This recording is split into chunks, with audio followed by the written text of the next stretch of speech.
Nate Diaz, we haven't seen him in a long time, but he's never far from the conversation, is he? And I just wonder, I guess, what you think about his future. Are we going to see him back? Should we see him back? Do we need to see him back? What's your take? For sure. I think for a lot of fans, the Diaz brothers were really what drew us into mixed martial arts. I remember when I was cutting my teeth, and I would tell people, just go watch Nick Diaz. If you're wondering why I love the sport so much, just go watch Nick Diaz. And there's just something about these guys that is just so compelling and so captivating.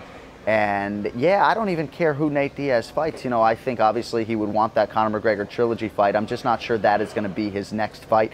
I understand why the Tyron Woodley fight from Diaz's standpoint had legs, but it doesn't seem like Dana White's in any great rush to put that together. But every fight that Diaz is involved in is a big fight. I think the big question is, how much of a pay-per-view draw is he without Conor McGregor? If you're asking me, I think he's a top 5 pay-per-view draw in the company right now. I think Daniel Cormier is in that mix because he's been buoyed by the 2 Jon Jones fights, but I think Nate Diaz can carry a pay-per-view without Conor McGregor. Will he be afforded that opportunity? I don't know. But I do think you'll see Nate Diaz at least once here in 2018, and we'll pray to the masses that it happens. I mean, is it a situation where, like the MMA timeline marches on without anybody? It's going to keep going no matter what, but it's always more interesting to see somebody with a unique personality and unique fighting skill set to be in there. Yeah, I'm not sure we're going to see Nick again, but I definitely think we are going to see Nate Diaz. I think it's interesting when you talk about, though, him as a pay-per-view draw, because what do the internal metrics say about how much Nate Diaz moves that needle relative to his opponent, Conor McGregor? I mean, there's no doubt when Jones and Cormier fight